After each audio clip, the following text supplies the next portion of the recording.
L'éducation, un des premiers facteurs d'équité et d'inclusion, puissant vecteur de développement, défini aussi comme l'un des meilleurs moyens de réduire la pauvreté, d'élever les niveaux de santé et de promouvoir l'égalité entre les sexes et de faire progresser la paix et la stabilité. Bonsoir, bienvenue. Nous parlons sur ce plateau de l'éducation au niveau secondaire, l'évolution du sous-secteur de l'enseignement général, les principaux changements obtenus ces dernières années et l'avenir que promet le gouvernement Talon à ce sous-secteur. Quelques minutes d'échange avec Waro Yves Tiabi, ministre des Enseignements secondaires, techniques et de la formation professionnelle. Bonsoir, monsieur le ministre. Bonsoir, monsieur le journaliste. Un plaisir de vous recevoir avec Honoré Naoum, mon confrère de Radio Cotonou. Honoré, bonsoir. Bonsoir, Marcel. Bonsoir, monsieur le ministre. Bonsoir, monsieur Naoum. Alors, nous vous recevons sur ce plateau. On sait que vous portez bien entendu plusieurs casquettes. Mais ici, nous vous recevons en tant que ministre en charge de l'enseignement secondaire général. Alors, véritablement, qu'est-ce qui a changé en la matière de gouvernance même de ce sous-secteur? Merci, monsieur Naoum. Je voudrais une fois encore vous remercier de l'opportunité que vous me donnez de parler au nom du gouvernement des avancées que nous avons eues dans le sous-secteur de l'ESG depuis 2016 à ce jour. Oui, parlant de gouvernance, effectivement, beaucoup de choses ont changé et c'est visible. Je vous prends à témoin. La première chose que je peux dire, c'est déjà le temps scolaire qui, depuis il y a quelques années, depuis 8 ans, le temps scolaire est respecté. Pour nous, le temps scolaire est sacré parce que le temps ne se rattrape pas. Alors, lorsque une année qui doit faire 9 mois est amputée, comme par le passé où on avait des années scolaires de 5 mois, vous comprenez que cela pose des problèmes. Donc, vous observez que depuis quelques années, le temps scolaire est vraiment respecté. Il n'y a plus de grève intempestive. C'était la principale cause. Les apprenants et surtout les enseignants se donnent au travail avec joie, avec gaieté, avec enthousiasme. Ça, c'est le ministre qui parle. Hein? Oui, avec enthousiasme, ils se mettent au travail et ça, je crois que c'est à l'actif de tous les acteurs. Évidemment, du gouvernement, mais de tous les acteurs que je viens de citer. Toujours au niveau de ce sous-secteur, vous allez aussi constater qu'il y a un regain de confiance vis-à-vis de l'école publique. Par le passé, les parents d'élèves, y compris peut-être vous et moi, nous envoyions systématiquement nos enfants dans le privé, pas parce que c'était pas fantaisie, mais justement parce qu'il se posait des problèmes de confiance. La confiance est revenue et aujourd'hui, les parents d'élèves inscrivent les enfants dans le public sans problème. Et cela se traduit par les statistiques. Ce qui a également changé en termes de gouvernance, c'est les marges d'erreur, la gestion, mettons, qui ne tient pas compte des données statistiques réelles. Aujourd'hui, avec le numérique que nous implémentons au niveau du sous-secteur, c'est des choses qui sont réglées.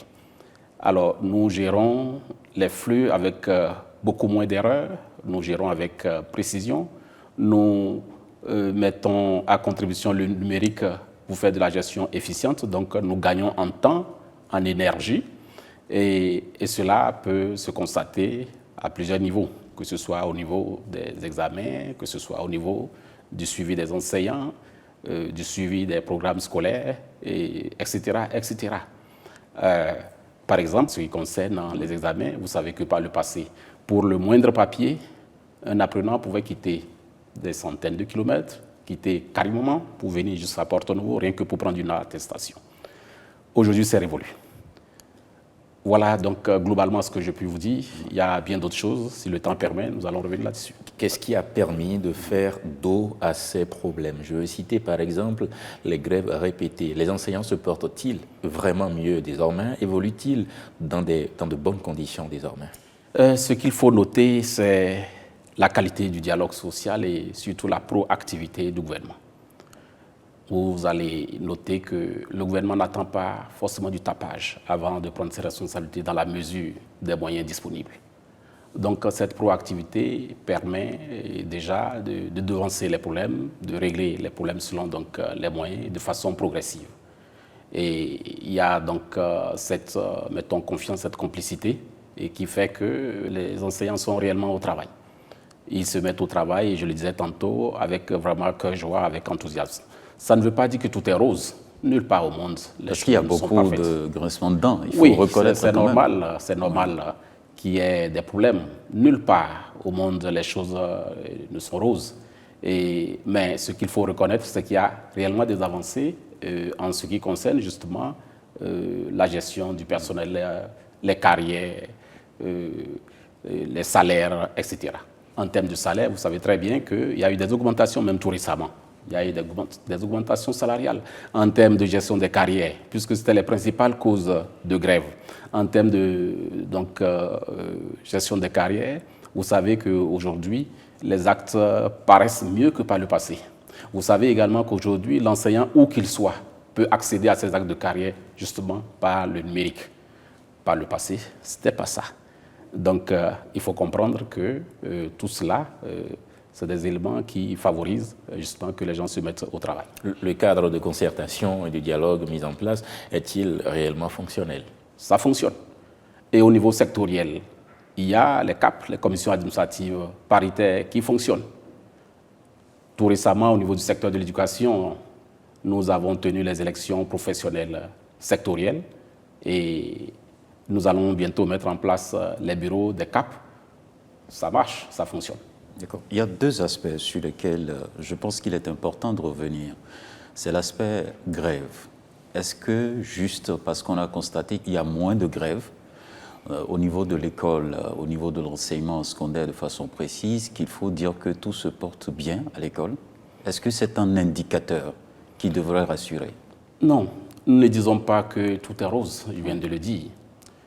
Mais nous disons, et il faut le reconnaître avec nous, il faut le constater avec nous, que nous sommes proactifs dans la gestion des problèmes des personnels en général et des enseignants en particulier. Et je vais donner quelques exemples.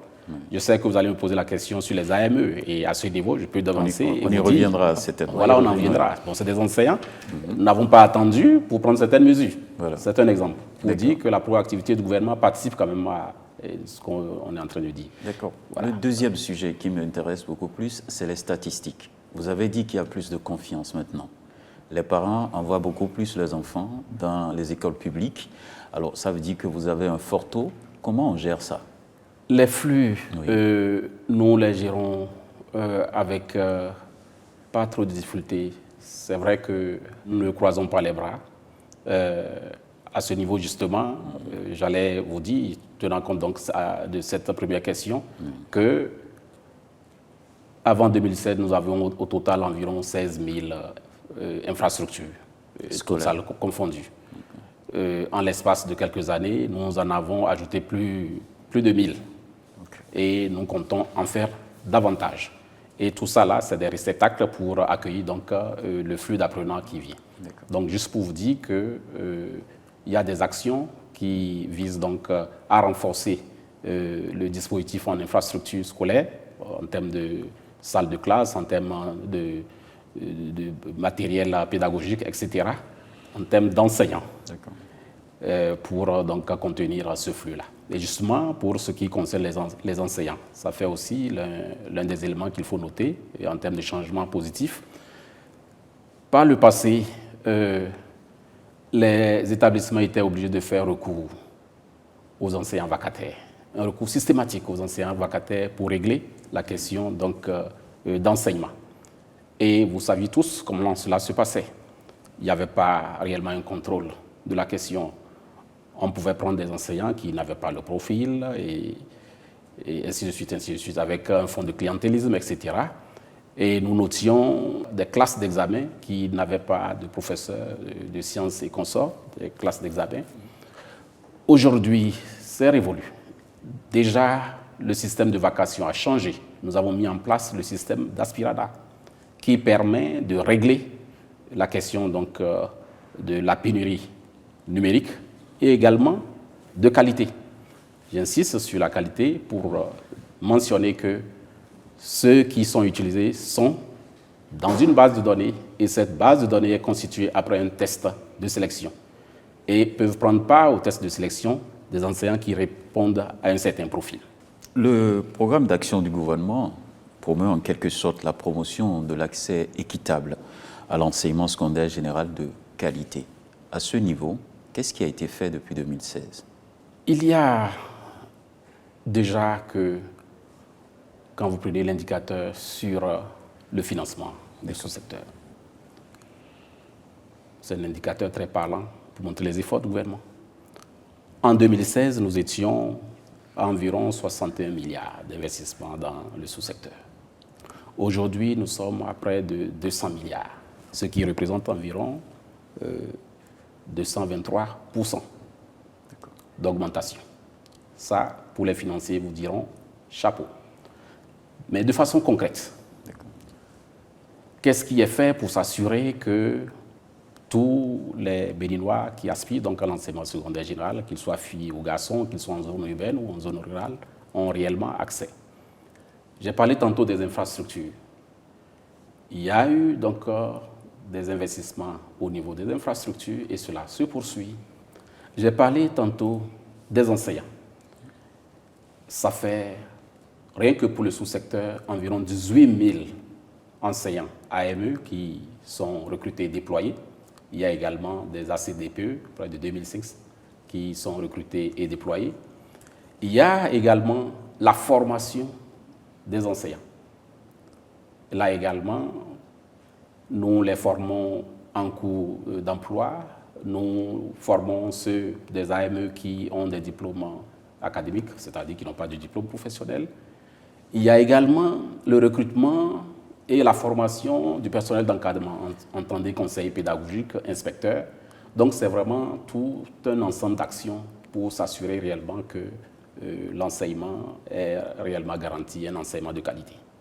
Des mesures ont été prises récemment qui prennent d'ailleurs en compte quelques préoccupations de ces enseignants AME dont vous avez parlé. Ils sont nombreux d'ailleurs. Mais une question demeure, leur reversement, où est-ce qu'on en est? Oui, vous voulez parler des enseignants AME. Pourquoi ça fait rire? Oui, ça me fait rire parce que ça me fait sourire parce que la question, oui, elle revient, nous répondons, oui, et nous avons l'impression que, bon, il y a des doutes, mais je voudrais vraiment lever ces doutes-là. Le gouvernement n'a pas attendu que l'on réclame cela.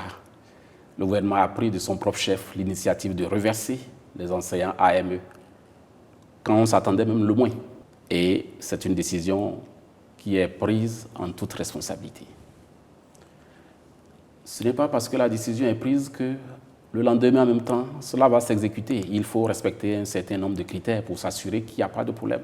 Vous vous souvenez, les conditions de reversement d'une certaine catégorie en 2008, il ne faudrait pas qu'on retombe dedans. Il y a non seulement des questions de qualité, mais aussi des questions d'équité et par la suite des questions de gestion de carrière. Donc il faut qu'on s'assure que tout ceci est maîtrisé et nous sommes en train de régler cela. Ce n'est pas seulement les ministères en charge de l'éducation qui font le job, il y a également la fonction publique puisqu'il faut les reverser dans la fonction publique, mais il y a aussi le ministère des Finances, c'est une question budgétaire.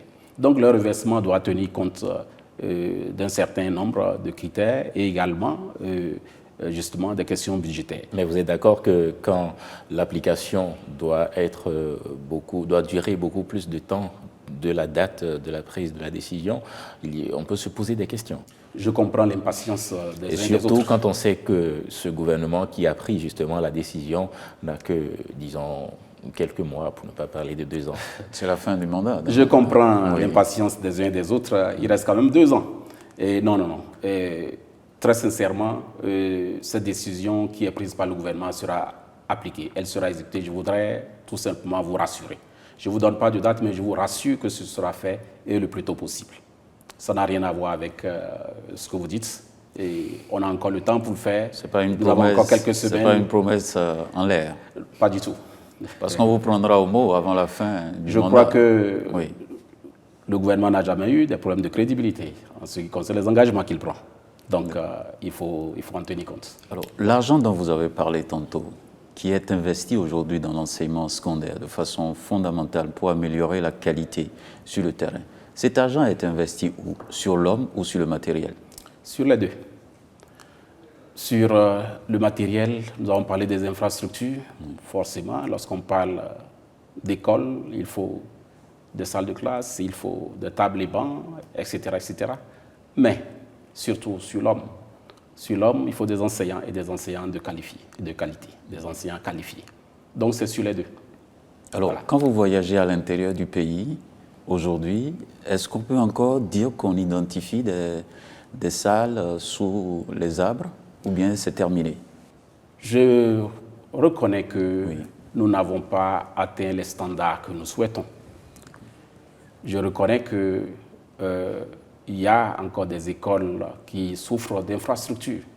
Il y a quelques mois, vous m'avez vu au CEG à Sébé en train donc, de constater des dégâts de tornades. Mais quelques semaines après, nous avons tout réfectionné. C'est une dynamique. Et ces salles de classe qui sont décoiffées, lorsque vous interrogez l'architecture, soit c'est des salles de classe qui sont là il y a très longtemps ou qui n'ont pas été construites selon les normes. Et c'est justement tenant compte de tout cela que, très tôt, le gouvernement a mis en place une structure qu'on appelle l'ACIS, l'Agence de construction des infrastructures du secteur de l'éducation, pour s'assurer non seulement que l'argent qu'on met à disposition des secteurs de l'éducation pour construire les infrastructures, que cet argent est réellement utilisé pour que nous ayons rapidement les infrastructures, mais des infrastructures construites selon les normes standards, les normes de qualité. Et justement, vous allez voir, vous allez constater, si vous allez sur le terrain, que les nouvelles salles de classe que nous construisons, les nouveaux bâtiments, n'ont rien à voir avec ce qui existait juste là. C'est des bâtiments modernes avec des rampes et qui respectent certaines contraintes, notamment les handicapés qui doivent avoir accès facilement aux salles de classe, les latrines femmes, hommes, etc. Nous allons dans ce sens. C'est vraiment une démarche de qualité. Nous évoquons la qualité non seulement des infrastructures, du matériel, mais nous évoquons aussi la qualité de l'homme, la qualité des formateurs. Est-ce que l'option de faire appel aux enseignants qui jouissent déjà de leur droit de retraite est-elle envisageable? Un enseignant est un professionnel de l'enseignement. Il a non seulement le savoir, mais il dispose aussi de comment transmettre le savoir. Et lorsque il est admis à la retraite, il ne cesse pas d'être enseignant. Dans sa formation, si vous êtes un ingénieur bâtiment à la retraite, vous demeurez ingénieur bâtiment. Alors, toutes les fois que c'est nécessaire... Sauf que vous n'avez plus les mêmes forces. Oui, justement. Vous n'avez plus les mêmes forces, vous avez moins de force, vous avez plus d'expérience. Voilà. Alors, toutes les fois que cela est nécessaire de faire recours à ceux-là qui ont une certaine expertise, et qui ont de l'expérience confirmée et qui ont encore de l'énergie, pourquoi ne le ferions-nous pas si c'est la condition pour avoir les résultats? Je pense notamment à certains inspecteurs et conseillers pédagogiques admis à la retraite, mais qui sont encore solides et qui même font des consultations sur le plan national et à l'international quand on a besoin d'eux. Pensez-vous, monsieur, aussi que ce n'est pas bien de leur faire appel? Est-ce que ce n'est pas une insulte à la jeunesse? Non, la jeunesse n'est pas du tout mise de côté. Oui. La jeunesse n'est pas du tout mise de côté. Au contraire, la jeunesse est sollicitée. Et ceux-là, si on leur fait appel, c'est souvent pour assister la jeunesse. Nous avons besoin d'eux, pour autant qu'ils sont encore solides. Sinon, les autres pays en profitent. J'en connais, ils sont nombreux à constituer des cabinets d'expertise et qui sont sollicités à l'international. Alors, quand on a besoin d'eux, de leur expertise, de leur expérience, il faut leur faire appel. L'option de recruter beaucoup plus de jeunes, l'option de mettre en place une base de données pour les aspirants qui concerne surtout les jeunes, n'est-elle pas satisfaisante? Je puis vous dire avec certitude que ça se passe nettement mieux que par le passé.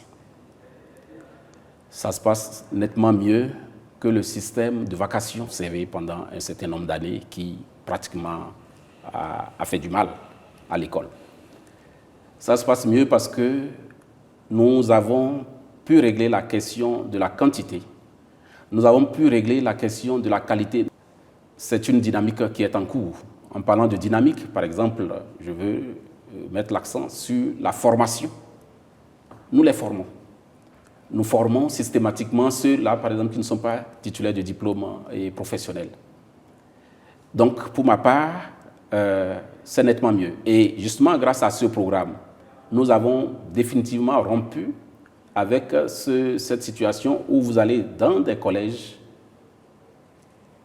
des salles de classe, d'examen, qui n'ont pas de professeurs essentiels. Monsieur le ministre, je voudrais nous inviter à présent à regarder ces images que nous avons apprêtées pour la circonstance. Ça donne un peu plus de lumière sur certaines de vos actions dans le sous-secteur de l'enseignement général.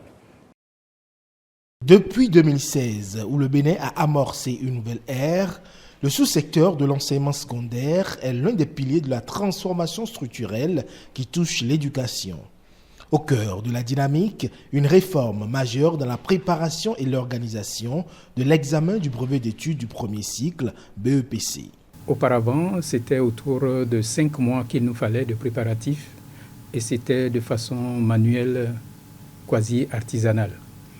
Nous sommes passés de cette approche-là à une opération d'inscription des candidats en ligne à l'examen du BEPC. Et depuis 4 ans que nous avons mis cette approche en œuvre, nous sommes parvenus en 2023 à réduire le temps des travaux et des opérations à 3 semaines. Depuis 2023, nous sommes parvenus à installer les relevés de notes de façon numérisée et nous les rendons disponibles depuis 2023 en l'intervalle d'1 semaine, mais également la délivrance des attestations de l'examen du BEPC en 1 mois après la proclamation des résultats. Et enfin, pour 2026, il est poursuivi que nous puissions passer, tout comme dans le cadre de l'examen du BEPC, à l'inscription en ligne des candidats à tous les examens techniques. La digitalisation en cours dans ce sous-secteur éducatif vient donc simplifier les procédures. L'amélioration des résultats est due principalement à 3 facteurs. Premier facteur, les hommes. Oui, le gouvernement a recruté assez d'enseignants. L'autre chose qui est cause donc de cette réussite-là, c'est l'arrivée de EducMaster. Plus personne ne peut maintenant tricher. Or, dans le bon vieux temps, vous comprenez, Jacques a doublé là-bas, on négocie, on le met ici, et c'était le patronage, au point où ceux qui allaient au BEPC n'étaient pas les gens d'un bon niveau. Et pour garantir une éducation de qualité à tous les élèves, l'un des défis que le gouvernement s'est engagé à relever est la construction d'infrastructures scolaires et leur équipement en vue d'offrir de meilleures conditions d'apprentissage aux apprenants et aux enseignants. Le gouvernement, avec l'ACIS, a travaillé sur la modernisation des infrastructures du secteur de l'éducation, en particulier les collèges d'enseignement généraux. Et donc, les nouveaux CEG, ce seront des établissements d'abord où il y aura la sécurité, aussi bien pour les personnes que pour les biens. Donc, ils seront entièrement clôturés. On aura une meilleure ventilation naturelle, donc il sera plus agréable de travailler même en temps de grosse chaleur. On a une bonne luminosité, donc les élèves pourront mieux travailler. Donc chaque bloc de classe aura cette toilette moderne, que ce soit pour les élèves, en séparant filles et garçons, et que ce soit pour le corps enseignant. Toutes choses qui permettront à chaque apprenant d'avoir accès à un environnement d'apprentissage sûr, adapté et inspirant. On parle d'amélioration des résultats aux différents examens scolaires, dans l'enseignement général notamment. Qu'est-ce qui a vraiment changé? Oui, mais il y a aussi beaucoup de choses ont changé. Nous avons évoqué la gouvernance, nous avons évoqué la disponibilité des enseignants en nombre suffisant et de qualité. Nous avons également évoqué le temps scolaire qui désormais est utilisé judicieusement. Donc il n'y a plus de perte de temps scolaire et bien d'autres choses. Et tout ça a donné des résultats. Les résultats, c'est en chiffres? En chiffres. C'est ce que vous observez. En 2016, nous étions pour le BEPC, je dis bien le BEPC, à 15,81% de succès en 2015. Dès votre arrivée. En 2023, donc les résultats derniers là, 69,21%. Et la courbe est ascendante. La courbe est ascendante. Et quand je prends le baccalauréat, pour le baccalauréat, nous étions en 2016 à 30,14%. Et l'an dernier, en 2020, 63,08%. Ça, c'est des indicateurs qui parlent d'eux-mêmes et qui nous rassurent de ce que les réformes engagées Est-ce que ce ne sont sont pas réellement porteuses. des résultats politiques aménagés? Non, ce n'est pas possible, C'est pas que possible. cela soit ainsi. Notre baccalauréat est respecté dans la sous-région, vous le savez très bien. D'accord. Notre baccalauréat est respecté dans la sous-région. Et il y a de ces pays, lorsque vous allez avec un baccalauréat béninois, européen, des pays européens, vous ne refaites pas le baccalauréat, contrairement Vous avez à le d'autres sentiment que c'est de la même façon jusque-là? Oui, bien sûr. Bien sûr. L'éducation n'a de valeur que lorsqu'il y a de la rigueur.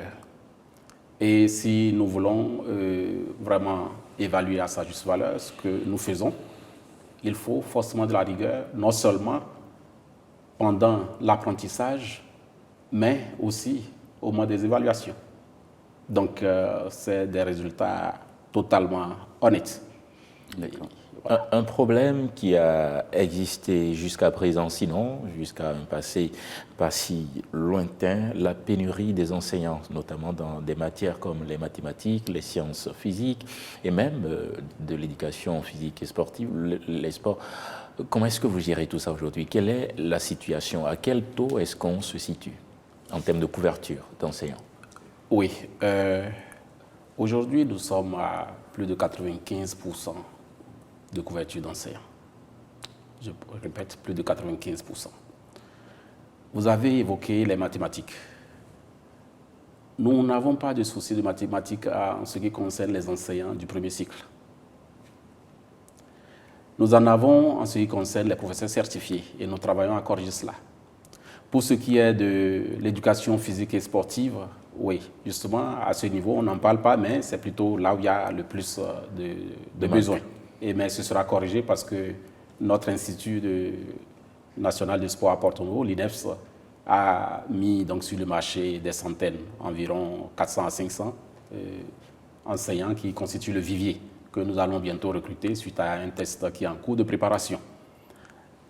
Mais à moyen et long terme, en ce qui concerne les professeurs de sciences et de mathématiques notamment, nous pensons que cela sera réglé avec la mesure prise par le gouvernement de créer des écoles normales scientifiques et des lycées scientifiques. Okay. Et là également, les financements sont bouclés, les études sont achevées.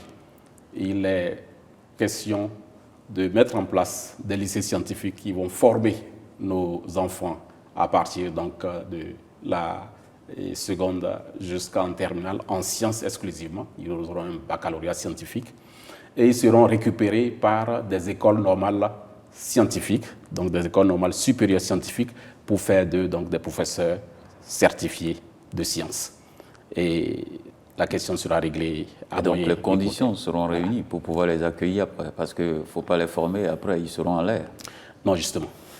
D'accord. Alors, les standards, quand on parle d'occupation au niveau des salles, c'est que le ratio entre enseignants et comment dirais-je, apprenants. Quels sont les standards du Bénin? Est-ce que nous sommes dans les normes aujourd'hui? Oui, nous... Parce que les effectifs pléthoriques dans les salles de classe, il faut quand même régler ça aussi. Oui, justement, c'est ce que j'allais vous dire. La situation n'est pas uniforme. D'accord. Nous avons bien des établissements où les standards sont respectés. Et au niveau du secondaire, nous parlons beaucoup plus donc, de groupes pédagogiques et d'effectifs. Mais malheureusement, il y a quand même des établissements où les standards ne sont pas respectés. Okay. J'ai pris une directive pour demander donc, le respect donc, des standards et demander à tous les chefs d'établissement de respecter les standards. Évidemment, de notre côté, avec justement l'outil du numérique, nous avons donc pratiquement la situation et nous essayons donc de corriger à partir du niveau central. Mais quand le chef d'établissement n'a pas l'effectif qu'il faut, le nombre d'enseignants qu'il faut à sa disposition, comment il fait pour respecter le standard? Nous mettons les enseignants à sa disposition. Donc il alerte. Voilà. Il alerte et on met à sa disposition. En fait, comment cela fonctionne? Oui. Il y a une plateforme qui est disponible au niveau de chaque établissement. Et les chefs d'établissement n'ont qu'à renseigner avec donc, les statistiques. Et ça ressort au niveau central et avec justement une étude, une analyse qui est faite et qui sort donc les options donc, à observer. Votre ambition, celle-ci qui vous est beaucoup chère d'ailleurs, c'est de n'avoir qu'à gérer seulement 30% d'apprenants dans l'enseignement général. Le renversement de la tendance, comment est-ce que ça se fait de façon concrète aujourd'hui? C'est progressif. Les apprenants eux-mêmes et les parents sont très sensibilisés et comprennent l'orientation du gouvernement. Je peux vous dire que déjà au niveau du technique, nous constatons une levée donc, des effectifs. J'étais au lycée Koulibaly pour lancer la première série des examens techniques et j'ai pu noter là que nous sommes passés de moins de 4 000 candidats en 2016 à plus de 12 000 actuellement. Donc les chiffres multipliés par 3-4. Et quand vous prenez les effectifs, même au niveau des filles, ces effectifs existent là. Là également, nous avons une flambée et cela ne va pas s'arrêter. Alors, lorsque nous parlons de 70% au niveau de l'UFTP, ne regardez pas seulement le système formel, il y a également le système informel. Autre chose, tantôt nous parlions de la réforme au niveau du BEPC. En fait, cette réforme qui veut que tous les enfants, dès déjà le premier cycle, fassent tous les sciences, c'est également pour les préparer à l'enseignement technique et à la formation professionnelle. Voilà. Donc c'est une réforme que vous comptez piloter? Elle est déjà conduite, elle est en cours. D'accord. Alors, je voudrais aborder le volet des filles. Vous avez annoncé, bien entendu, à la communauté que vous allez créer les conditions pour accueillir donc gratuitement les filles dans l'enseignement secondaire. Qu'est-ce qu'il en est concrètement aujourd'hui? Il y a beaucoup d'actions qui sont menées. Vous observez qu'il y a des kits scolaires qui sont gratuitement distribués aux filles et sous la conduite de ma collègue, la ministre des Affaires sociales et de la microfinance. Il y a même des transferts monétaires qui sont attribués à des filles, tout ceci pour les encourager et surtout les maintenir à l'école. Il y a aussi d'autres grandes actions que vous connaissez. Déjà qu'au premier cycle de l'enseignement secondaire général, vous êtes conscient que les filles ne payent pas de contribution. Donc la subvention, l'exonération... Quand vous dites les filles, est-ce que c'est toutes les filles? Parce qu'il faut vraiment clarifier cette notion d'exonération. Oui, je vais préciser. Tous les Béninois nous suivent. Il s'agit bel et bien de toutes les filles de l'enseignement secondaire général premier cycle au niveau donc du public. Nous allons même au-delà depuis l'année dernière. Cette mesure a été étendue au second cycle avec une mise à l'échelle de 20 communes sur les 12 départements. Donc la mesure d'exonération est déjà effective au second cycle. Donc il y a des collèges à 20 communes où les filles du second cycle ne payent pas de contribution. La généralisation est prévue. La génération est prévue. Si nous avons commencé, la génération est prévue. D'ici 2025. Cela tiendra compte évidemment de la performance du budget. De toutes les manières, c'est prévu. Qu'est-ce que toutes ces actions, c'est vrai, cela arrange les filles, cela arrange une certaine couche, mais qu'est-ce que cela coûte à l'État? Ça fait beaucoup d'argent, rien que pour la subvention dont je viens de parler. Et nous sommes à près de 4 milliards par an. Et c'est beaucoup d'efforts. Pour les générations au premier cycle. Oui. Ça va continuer quand même? Ça va continuer. Puisque ça donne des résultats, une fois que c'est mis en chantier, il y a des évaluations périodiques. Lorsque les évaluations sont concluantes et les évaluations montrent que c'est un bon chemin pour régler bien des défis, et pourquoi s'arrêter? Est-ce qu'il vous plaît de rappeler l'objectif derrière ces mesures? Oui, je disais tantôt que les kits scolaires, les transferts monétaires, ça permet d'encourager les filles, surtout en milieu rural, de poursuivre les études. Ça permet la rétention, parce que nous avons un taux de rétention qui n'est pas très reluisant, donc ça permet surtout la rétention donc, des filles. Il y a même des actions qui vont au-delà des transferts monétaires directement aux filles. Il y a des actions qui sont faites en direction des mères de ces filles pour des activités génératrices de revenus. Alors, les garçons, parce qu'il y a des familles où il n'y a pas de filles, il n'y a que des garçons. Ces garçons seront jaloux de ce que vous faites en direction des filles. Encore que parfois, il existe des garçons plus défavorisés. C'est ça, effectivement, plus que les filles. Je suis d'accord avec cette perception qu'il ne faut pas négliger les garçons. C'est ce que vous l'avez dit. Tout à fait. Les garçons en soi ne sont pas négligés, même s'il y a plus d'actions en direction des filles. Il y a une réflexion en cours pour que le fossé ne soit pas grand et qu'on s'assure que réellement l'équité est assurée. En prenant des mesures en faveur des filles, il faudrait qu'on s'assure que les garçons aussi sont, surtout comme vous le dites, défavorisés. Il faudrait qu'on s'assure qu'ils... Donc il y a une réflexion en cours dans ce sens. Est-ce qu'il ne faut pas se préoccuper aussi de l'encadrement? On l'a abordé brièvement tantôt, les inspecteurs pédagogiques, les conseillers pédagogiques et les inspecteurs pédagogiques. Qu'est-ce qui est fait en leur sens? L'école, c'est les infrastructures, c'est les élèves, c'est les enseignants, mais c'est aussi le contrôle et l'encadrement pédagogique. Nous ne sommes pas restés les bras croisés à ce niveau. En 2016, nous avions quelques conseils pédagogiques et informels. Pour tout le Bénin? Oui, et informel. Quand je dis informel, c'est-à-dire qu'il n'y avait pas un corps. Il n'y avait pas un corps, c'est des conseils pédagogiques qui étaient cooptés. Et nous en avons recruté et formé et déployé. Et c'est la même chose au niveau des inspecteurs. Nous en avons, ils étaient 65 pour tout le Bénin. On en a recruté 75 qu'on a formés et déployés. Et il y a une très belle perspective pour ces deux catégories dans les années à venir. Et nous allons en recruter des centaines, selon donc le plan de recrutement que nous avons mis en place. Le plan est déjà en place? Le plan est déjà mis en place. Et au-delà donc, des conseils pédagogiques et des inspecteurs, nous avons ce que nous appelons le REAP. Le REAP, c'est le réseau d'animation pédagogique, d'encadrement d'animation pédagogique, qui est assuré justement par le personnel d'encadrement, donc entendez conseillers pédagogiques et inspecteurs, et pour s'assurer que les enseignants, où qu'ils soient, bénéficient de l'accompagnement donc, du personnel d'encadrement. Pour s'assurer également que les enseignements sont assurés, des enseignements de qualité, et les programmes d'études sont assurés à 100% avant la fin de l'année scolaire. Et justement, c'est à travers ce réseau que tout ce dispositif-là donc, est assuré. Et d'ailleurs, nous avons institué une revue de performance pédagogique qui se tient de façon périodique pour nous assurer du niveau,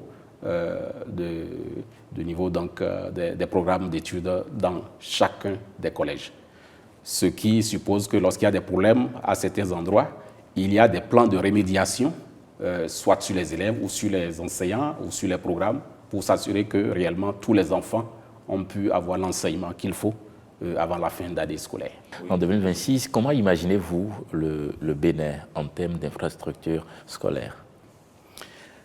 En termes d'infrastructures scolaires, je crois que nous allons observer un grand changement qualitatif. Je ne dirais pas une révolution, mais un grand changement qualitatif. Vous avez vu la maquette tout à l'heure que j'ai vue quand le DG Assise parlait. Ce n'est qu'une maquette. C'est une maquette. Et une maquette, ça veut dire que c'est d'abord une vision, et vous allez vers cette vision. Et je disais tantôt qu'il y a déjà des infrastructures qui sont déjà construites sous ce modèle-là. Alors, nous allons en avoir beaucoup plus. Avant 2026, nous projetons près de 1000 salles de classe à construire. Et ça, c'est déjà logé dans des projets tels que Projet Sens, Défi Pro et Consort. Voilà. D'accord. Donc, cela veut dire qu'on peut se frotter les mains, c'est ça? Oui. Et faire entièrement confiance au gouvernement pour atteindre ses objectifs? nous pouvons nous rassurer Oui. que les problèmes d'infrastructure sont réellement adressés. Nous en avons déjà fait 1 millier et il y a encore 1 millier en cours. D'accord. Voilà. En termes de perspective, toujours pour ce sous-secteur, qu'est-ce que vous avez envie de dire? Nous parlons beaucoup de l'enseignement technique, de la formation professionnelle, où il y a des chantiers, tout le monde est au courant. Au niveau de l'enseignement secondaire général, il y a également beaucoup de choses qui sont faites. L'ambition du gouvernement et de son chef, le président Patrice Talon, c'est de faire en sorte que l'éducation en général au Bénin soit réellement enviée. C'est de faire en sorte que nous respections les normes et les standards internationaux. C'est de faire en sorte que l'apprenant béninois n'ait rien à envier de l'apprenant marocain, français, sénégalais et consorts. Voilà pourquoi toutes ces réformes sont engagées et se poursuivent, notamment actuellement. Nous travaillons sur les curricula, les programmes d'études avec le CNE. Nous en parlons très peu, mais voilà une structure qui fait beaucoup, le Conseil national de l'éducation. Donc actuellement, nous travaillons sur les programmes d'études pour les mettre aux normes. Il y a beaucoup d'autres choses. Donc c'est pour vous dire que ce sous-secteur n'est pas du tout abandonné. Au contraire, il y a beaucoup de choses qui se font. À l'échelle de 10, vous donnez quelle note? On est où actuellement? Ben, c'est à vous d'apprécier. Nous sommes sur le terrain Oui. et nous jouons et c'est à vous d'apprécier. Non, vous-même, Voilà. vous voulez atteindre quel standard? C'est ça la question. Oui, en termes Oui. de standards, nous voulons atteindre les meilleurs possibles. En 2026, Oui. à l'échelle de 10, vous voulez être à quel niveau? C'est la question. Ben, si je disais que nous voulons 10 sur 10, vous direz quoi? D'accord, vous êtes trop ambitieux. Aujourd'hui, on parle de 30% d'apprenants à gérer dans l'enseignement général. Est-ce qu'après 2 ans, après 5 ans, on va descendre encore 20%, 10% pour totalement finir par éliminer l'enseignement général? Parlant de 30%, nous nous sommes donné l'horizon 2030. Ça ne vient pas du jour au lendemain. Non, ça ne vient pas du jour au lendemain. C'est tout un processus. Et je vous disais que timidement, ça a commencé parce que nous observons que les statistiques ne commencent pas à évoluer dans le sens que nous voulons. Donc c'est sûr que dans 2 ans, la même tendance sera observée. Il y aura nettement plus d'apprenants au niveau de l'enseignement technique, de la formation professionnelle, ainsi de suite, pour qu'en 2030, selon donc nos prévisions et en fonction des actions qui sont menées, nous arrivons réellement à ce résultat-là. Avez-vous un message à adresser à ces acteurs-là qui vous accompagnent dans l'accomplissement de vos tâches? C'est vrai que le gouvernement, lui, il donne les orientations, s'assigne des objectifs qu'il faut atteindre, met en place des chantiers en termes de réforme, mais les acteurs qui travaillent autour sont nombreux. Il y a les enseignants, en premier lieu, que je voudrais vraiment saluer et pour qui j'ai un profond respect, parce que ces chiffres que nous venons de donner en termes de performance au niveau des examens, des résultats des examens, ce n'est pas sans eux. C'est la preuve qu'ils ont compris que ces réformes sont porteuses et ils se sont associés à cela. Et cela me paraît très important. Je voudrais qu'ils aient davantage confiance et qu'ils aillent dans ce mouvement. Cela peut demander quelques sacrifices, c'est totalement normal, des sacrifices des uns et des autres, mais le plus important, c'est de reconstruire notre école pour un meilleur avenir. Les parents d'élèves ne sont pas du reste. L'éducation, ce n'est pas seulement une question de salle de classe, ce n'est pas seulement une question d'école ou d'enseignants, c'est aussi à la maison. Je voudrais en appeler donc à la responsabilité des parents que nous sommes pour qu'ils aient un regard sur leurs enfants. Je sais que dans certaines de nos contrées, il y a des enfants qui sont presque abandonnés. Nous travaillons à sensibiliser les parents de manière à ce que réellement ils prennent leurs responsabilités. Donc pour les parents d'élèves qui nous observent, je voudrais donc qu'ils apportent leur contribution, qu'ils comprennent le sens des réformes pour qu'ensemble nous reconstruisions réellement notre système. Les partenaires, nos PTF, ils sont nombreux qui nous accompagnent, aussi bien au niveau de l'USG que de l'UFTP. Je voudrais les rassurer. les rassurer de ce que le gouvernement est réellement déterminé, les rassurer de ce que les équipes qui sont mises de part et d'autre pour conduire ces chantiers, que ces équipes-là sont réellement bien constituées. Nous avons des défis que nous essayons de relever. Nous avons ensemble des résultats. En cours de parcours, il peut y avoir de nouveaux défis. C'est ça même, l'éducation. Mais nous ne devons pas baisser les bras. Donc je voudrais appeler tous les acteurs pour qu'ensemble, autour du gouvernement, nous puissions réellement reconstruire notre secteur. Alors, sur ce chantier-là, où est-ce que c'est plus difficile pour vous? À quel niveau c'est plus difficile? C'est la mobilisation de ressources ou bien les collaborateurs qui font à leur tête? La mobilisation des ressources n'est pas le problème fondamental. Et les collaborateurs non plus, parce que lorsque vous donnez l'exemple, en tant que chef d'équipe, ils suivent. C'est vrai qu'en toute chose, le plus difficile, le plus important, c'est l'homme. Alors, nous travaillons sur l'homme pour que déjà il y ait un changement de paradigme, pour que tous ils se rendent compte que ces réformes voulues, engagées par le gouvernement, ces réformes-là, c'est pour le bien du pays, c'est pour le bien du secteur. Et que surtout, ils s'associent à cela. C'est ça même l'équipe. Donc, vous voyez ça, la combinaison? Ça vient progressivement. L'administration et les acteurs sur le terrain, est-ce qu'il y a vraiment cette complicité-là? Nous n'avons pas de choix que d'aller dans ce sens. Et cette complicité, elle est en construction, elle est progressive. Vous ne pouvez pas dire que vous avez atteint un niveau de complicité et baisser les bras. Non, il faut y travailler à tout moment. Votre mot de fin pour clôturer? Merci bien. Je voudrais vous remercier, chers amis de la presse, une fois encore pour cette opportunité que vous nous donnez et dire que nous sommes toujours disponibles lorsque vous avez besoin de nous pour donner les informations justes et fiables pour donc les acteurs et pour les Béninois. Je voudrais une fois encore remercier tous les acteurs de l'école béninoise en général et de mon sous-secteur en particulier et dire encore une fois d'avoir totalement confiance en ce que nous faisons au niveau du gouvernement. Je vous remercie. Merci beaucoup à vous, Monsieur le ministre Yves Tchabi-Kouaro. Vous avez donc à charge de conduire, bien entendu, le ministère qui s'occupe de l'enseignement secondaire général de notre pays. Vous avez donc fait cet exercice avec nous pour présenter un tant soit peu l'état de l'enseignement secondaire général dans notre pays. Et nous vous disons merci pour votre disponibilité et on vous retrouvera certainement dans quelques mois pour faire un autre bilan. Merci. Merci. Merci, Marcel.